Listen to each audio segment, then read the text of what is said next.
தனி கட்சி ஆரம்பிக்க போறதா சொன்னாங்க அண்ணா. அது வந்து நான் கூடிய விரைவில் சொல்றேங்கண்ணா. அதுக்கான பதில் நான் கூடிய விரைவில் சொல்றேங்கண்ணா. இது எங்க போனாலும் இதே கேள்வி கேட்காதீங்கண்ணா. அதுக்கான பதில் கூடிய சீக்கிரம் விரைவில் நான் சொல்றேன் அண்ணா. ஆனா அங்க பாருங்களேன், போஸ்டர் உங்க ரசிகர் மன்றம்னு போஸ்டர் எல்லாம் அடிச்சிருக்காங்க. இது தனி கட்சி ஆரம்பிக்கிறதுக்கு ஒரு இதுதான் அப்படின்னு சொல்றாங்களே. நான் தானே காசு கொடுத்து இல்லங்கா. அது வந்து நம்மளோட ரசிகர்கள் அது பண்றதுங்கக்கா. நம்ம தொண்டர்கள்ங்கிற தாண்டி நமக்குன்ட்டு ஒரு ரசிகர்கள் இருக்காங்க. நம்ம செயல்பாட்டை நம்பி நிறைய பேர் இருக்காங்கக்கா. அவங்க பண்ற அவங்க அன்பின் வெளிப்பாடுதான்க்கா. இதை வந்து நீங்க பெருசா எதுவும் இது பண்ணிக்க மாட்டாங்கக்கா. ஆமா. ஆனா ரஜினி அடிக்கடி போய் மீட் பண்றீங்களா? ஆனா அவரை வந்து நான் நட்பு ரீதியா மீட் பண்றாங்கண்ணா. அவரை மீட் பண்றதுல ஒரு இதுவே கிடையாதுங்கண்ணா. நான் அடிக்கடி போய் மீட் பண்ணுவேன், நிறைய பேசுவோம். அவர் படங்கள் எனக்கு பிடிக்கும், அதை பத்தி பேசுவோம். நட்பு ரீதியா பேசுறதுங்கண்ணா. மற்றபடி நீங்க வந்து அவரை அரசியலுக்குள்ள கொண்டு வராதீங்கண்ணா. அதுக்கும் அது சம்மதமே கிடையாது. நட்பு ரீதியா மீட் பண்றதை நீங்க நட்பு ரீதியா விட்டுருங்க. ஆமா. ஆனா இந்த ஜிஎஸ்டி குறைச்சிருக்காங்கல்ல, அத பத்தி உங்க கருத்து என்ன? கண்டிப்பா இது வந்து ஒரு நல்ல விஷயம்க்கா. நம்ம வந்து ஃபர்ஸ்ட் 4 அடுக்கா இருந்துச்சுன்னா 4 அடுக்கா இருக்கிறத இப்ப வந்து நம்ம வந்து 2 அடுக்கா மாத்திருக்கோம். புரியுதுங்களா? 4 எல்லாரும் கேக்குறாங்க, முன்னாடி நீங்க 4 அடுக்கா வச்சிருந்தீங்க, அதை வச்சு நீங்க கொள்ளையடிச்சீங்கன்றாங்க. எங்கடா நாங்க கொள்ளையடிச்சோம்? நீங்க பாத்தீங்களா? சொல்லுங்கக்கா, எங்க நாங்க கொள்ளையடிச்சோம்? அந்த ஜிஎஸ்டி பணத்தை என்ன பண்ணணும்? மக்களுக்கு தான் கொடுத்தோம். மக்களோட நலத்திட்டத்துக்கு இது பண்ணணும், நலத்துக்காக கொடுத்தோம், அவ்வளவுதானே தவிர கொள்ளை அடிக்கலங்கண்ணா. இதுக்கே 8 வருஷம் ஆயிடுச்சு. 4 அடுக்கா இருந்ததை 2 அடுக்கா மாத்துறதுக்கே 8 வருஷம் ஆயிடுச்சு. மக்கள் நலத்துக்காக பண்ணணும். இது வஞ்ச புகழ்ச்சி போல இருக்கு. மக்களுக்கு கொடுத்துன்றீங்களே, ஆனா தமிழ்நாட்டுல இருந்து இவங்க நிதியை கொடுங்கன்னு ரொம்ப வருஷமா கேட்டுக்கிட்டே இருக்காங்க. ஆனா எதுவுமே தரலீங்கண்ணா. ஆனா நீங்க வந்து இந்த மாதிரி அந்த கேள்வி எல்லாம் நீங்க கேட்கலாம்னா, இந்தியாவிலேயே அதிக பிரஸ் மீட் நான் தான் கொடுக்குறேங்கிறதுக்காக நீங்க எல்லா கேள்வியும் என்கிட்ட கேட்காதீங்க. கேள்வியே நாமான கேள்வி கேளுங்க. அதே மாதிரி அந்த 4 அடுக்க 2 அடுக்கா மாத்தினதுக்கு 8 வருஷம் ஆச்சு. இதை வந்து 1 அடுக்கா கூட மாத்தலாம். இதை வந்து மேல இருக்கிறவங்க தான் முடிவு பண்ணுவாங்க. அதுக்கு இன்னும் ஒரு 10 வருஷம் கூட ஆகலாம். புரியுதுங்களா? அது மேல இருக்கிறவங்க முடிவு பண்ணி அதை பண்ணுவாங்கக்கா. சரி. ஆனா நீங்க வந்து பிரஸ் மீட் இந்தியாவிலே நீங்க தான் அதிகமா கொடுக்குறேன்றீங்க. ஆமா. ஆனா உங்க ஜி கொடுக்கவே மாட்டாரு. அவர் எப்ப கொடுப்பாரு? நன்றிங்கக்கா, வணக்கம். சாப்பிட்டு போங்கக்கா, டீ குடிச்சிட்டு போங்க. ஆனா சாப்பிட்டு போங்க. வரேங்க. நன்றிங்க. இந்த ஒரு கேள்வி கொண்டு பதிலே சொல்ல மாட்டாங்க. யாருமே சொல்ல மாட்டாங்க. அண்ணா வாங்க. வணக்கம். நல்லா இருக்கீங்களா? நல்லா இருக்கேன். எங்க நீங்க? அதாண்ணா, இப்போ வந்து நம்ம கூட்டணில இருந்து நீங்க வெளில வந்துட்டீங்கன்னா, இப்போ வெளில பேசுறபடி பார்த்தா நீங்க அந்த புது கட்சிக்கு போயிருவீங்க அப்படின்னு சொல்லிட்டு நிறைய பேச்சு வருதுங்கண்ணா. இல்லங்க, சரிபட்டு வராது. அதாங்கண்ணா, நீங்க வந்து அங்க போக வேணாங்கண்ணா. நீங்க இங்க நம்மள்ட்டே வந்துருங்க. நம்ம பூ கட்சி கூட்டணிக்கே வந்துருங்க. இல்லங்க, சொன்னா புரிஞ்சுக்குங்க. அதாவது விட்டு வெளியே வந்துட்டேன். அதாங்கண்ணா, நீங்க இங்க பூ கட்சிக்கு வந்துருங்கண்ணா.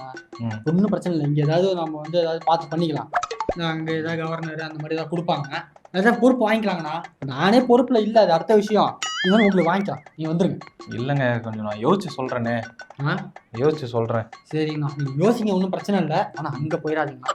இல்ல போயிட்டீங்கன்னா ரொம்ப பிரச்சனை இல்லை. மேல இருந்து எனக்கு அசைன்மெண்ட் கொடுத்துருக்காங்க, கூப்பிட்டு வரணும்ட்டு. இல்ல, அங்க போனா ஏதாவது ஒரு பெரிய புரியுதுங்களா? நம்புறேன். புரியுதுங்கண்ணா. நீங்க அங்க போக வேண்டாம், ஒன்னும் பூக்கட்சிக்கு வாங்க. அப்படி இல்லைன்னு வச்சுங்களேன், கொஞ்ச நாள் பொறுத்துங்கண்ணா. இப்படியே அமைதியாவே இருங்க. கொஞ்ச நாள் நான் தனியா ஒரு கட்சி ஓப்பன் பண்ணலாம்னு இருக்கேன். அப்படியா? ஆமா, அது ஒரு ஐடியா இருக்கு. ஏன்னா இங்க இருந்து நம்மள இது பொறுப்புல இல்ல, தூக்கிட்டாங்க. நம்ம ஆப்போசிட்டா ஏதாவது பண்ணாதான் இதா இருக்கும். அதனால மக்கள் செல்வாக்கெல்லாம் இப்ப வந்து இது பண்ணிட்டு இருக்கோம்னா வெளியே ஸ்ப்ரெட் பண்ண விட்டேன். இப்ப எல்லா பிரஸ் மீட்லயும் கேட்க ஆரம்பிச்சிட்டாங்க, கட்சி ஓப்பன் பண்ணிக்கலாம் கேட்க ஆரம்பிச்சிட்டாங்க. நம்ம தனியா ரசிகர் பண்றோம், அதை ஓப்பன் பண்ணிட்டாங்க. அதனால விரைவில் நான் பண்றதுக்கான ஐடியா இருக்கு. அப்ப நமக்கு வந்துடும். இல்லங்க, நான் கொஞ்சம் யோசிச்சு சொல்றேங்க. சரிங்க, நன்றி. இங்க வாப்பா. தலைவரே, என்னப்பா டைம் அது, கிளம்பலாமா? ரெடி பண்ணிட்டேன் தலைவரே. நீலகிரி தானே போறோம், 2 கார் ரெடி பண்ணிருக்கு. நீங்க எப்படி போனாலும் மாறி மாறி போயிடலாம் தலைவரே. டக்குன்னு நான் அதெல்லாம் ஒண்ணு கேட்கல. ஒரு கார் ரெடி பண்ணு, போலாம். சரி, எப்படி போறோம்? என்ன எப்படி போறோம்? நீங்க எப்படி சொல்றீங்களோ அதே பண்ணுவோம் தலைவரே. எப்படி போலாம்? நீலகிரிக்கு போவோமா? நீலகிரிக்கு நம்ம என்ன சொல்றேன், பைபாஸ்ல போனா சரி வராது.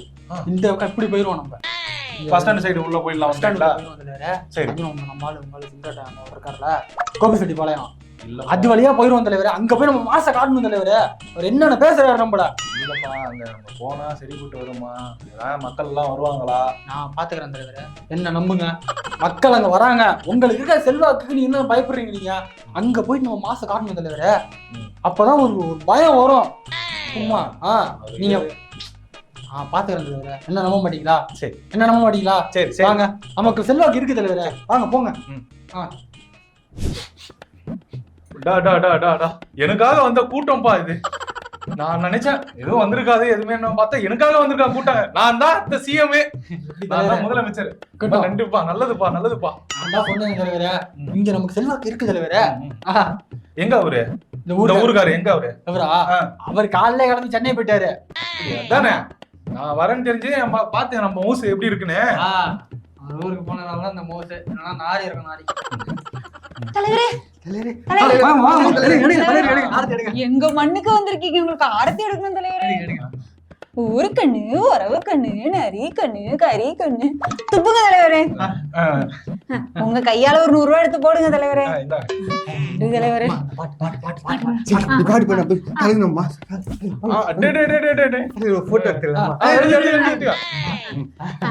கிடப்பாடி ஐயா நீங்க பல்லாண்டு வாழணும், கிடப்பாடி ஐயா, கிடப்பாடி ஐயா நீங்க அடிக்கடி வரணும், கிடப்பாடி ஐயா.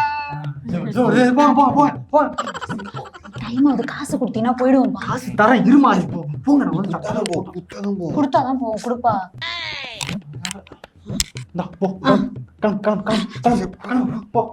என்னப்பாங்க?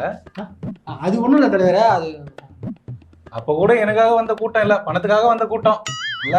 அப்புறம் உங்களுக்காக வருவாங்களா? அது அவர் ஏரியால வந்து உங்களுக்காக கூட்டம் வர வைக்க முடியுமா? சும்மா இருக்கிற எல்லாரும் காசு கொடுத்தா கூட்டம் வந்திருக்கா, சும்மா கையை மட்டும் காட்டுங்க, நியூஸ்ல எல்லாம் போட்டுருவாங்க கூட்டம் வந்திருக்கு அப்படின்ட்டு. காசு கொடுத்த தெரியவா போகுது? காட்டுங்க. மாப்பிள்ள துணைக்குரிய நீதிபதி திவ்யா அவங்க இருக்காங்க பாரு. ஆமா, அவங்க என்ன சொல்லியிருக்காங்கன்னா, செப்டம்பர் 22 இருந்து அக்டோபர் 2 வரைக்கும் யாருக்கும் மீன் கடை போடக்கூடாதுன்னு சொல்லியிருக்காங்க. நான்வெஜ்ஜே போடக்கூடாது. அதான் சொல்றேன். ஏன்னா எதனால சொல்லியிருக்காங்க? நவராத்திரி மாப்பிள்ள, நவராத்திரி, அதனால நோ நான்வெஜ், ஒன்லி வெஜ். மாப்பிள்ள எங்க போற மாப்பிள்ள? இப்படியா வாங்கப்பா, காலையில இருந்து வியாபாரம் ஓடலன்னு வருத்தப்பட்டு இருந்தேன். எத்தனை கிலோ மீன் போட்டுட்டோம்? எத்தனை கிலோவா? இந்த போட்டுருவோம் மீன், போட்டுருவோம். என்னப்பா பேச்சே சரியில்லை. என்ன தம்பி உனக்கு என்ன சட்டம் நியூஸ் பாக்குறியா இல்லையா? எனக்கு என்னப்பா நியூஸ் தெரியும்? அக்டோபர் 2 வரை இங்க மீன் கடை எல்லாம் போடக்கூடாது, எந்த ஒரு நான்வெஜ் கடை இங்க இருக்க கூடாது. அது ஏன் தம்பி அக்டோபர் 2? நவராத்திரி நடக்குதுல்ல, நவராத்திரி அப்போ யார் வந்து நான்வெஜ் சாப்பிடுவா? சாப்பிடலாமா? தெய்வ குற்றம் ஆயிடும். இப்ப நீ கடையை எடுக்கிறியா இல்ல எங்க கைவரசிய நாங்க காட்டட்டுமா? தம்பி இந்த பண்டிகை எல்லாம் உங்களை மாதிரி இந்த மிடில் கிளாஸ்க்கு மேல இருக்கிறவங்களுக்கு தான்ப்பா. எங்களுக்கு எல்லாம் வந்து தினம் உழைச்சு சம்பாரிச்சு காசு வந்தாதான் எங்களுக்கு பண்டிகை. உங்க பண்டிகைக்கு இதை விக்க கூடாதுங்கிறீங்களே. சாப்பிடுறவங்க வாங்கிட்டு போட்டோம்ப்பா, நீங்க சாப்பிடாதவங்க சாப்பிடாம இருங்க. உங்களை யாரு சாப்பிட சொல்றா?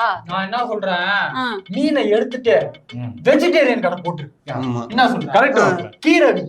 கீரை வேற என்ன, காய்கறி இந்த தெருவிலே 10 காய்கறி கடை இருக்கு. அதுல நானும் போட்டேன்னா எனக்கு எப்படிப்பா வியாபாரம் நடக்கும்? அதெல்லாம் எனக்கு பிரச்சனை இல்ல, பிரச்சனை உன்னோட.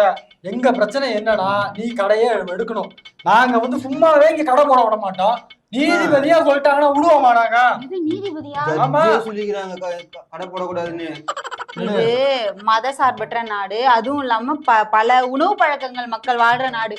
ஒவ்வொருத்தவங்களுக்கும் ஒவ்வொரு உணவு பழக்கம் இருக்கும். இப்ப இந்த பண்டிகை வருது, அதனால இந்த நான்வெஜ் சாப்பிடக்கூடாதுன்னா, இப்ப நான்வெஜ் சாப்பிடுறவங்க வந்து திடீர்னு வந்து நீங்க வந்து வெஜ் மட்டும் தான் விக்கணும்னா கரெக்டா இருக்குமா? அது இதெல்லாம் பேசாத. எடுக்கிறியா இல்ல இந்த முட்டையை எடுத்து மண்டையை உடைக்கவா? நானு என்ன சொல்றேன் தம்பி, முட்டைலாம் வெஜ்ஜுன்னு ஏதோ ஒரு பேச்செல்லாம் வந்ததேப்பா, வெஜ் லிஸ்ட்ல சேர்த்துட்டாங்கன்னு. இது சரிப்பட்டு வராது மாப்பிள்ள. நம்ம கைவரிசை காட்டி என்ன சொல்ற பண்ணி ஆயா வயசாயிடுச்சு, ஆயா மேல தேச துரோக வழக்கு போட்டுங்க. தம்பி எடுத்துறோம்பா கடையை. இப்ப நாங்க போயிட்டு வருவேன், வரதுக்குள்ள கடையை எடுக்கலன்னு வச்சுக்க, நான் எடுத்துருவோம் கடையை. போமா வேற எவனா கடை ஒருத்த போட்டு புடி, அவனை புடி.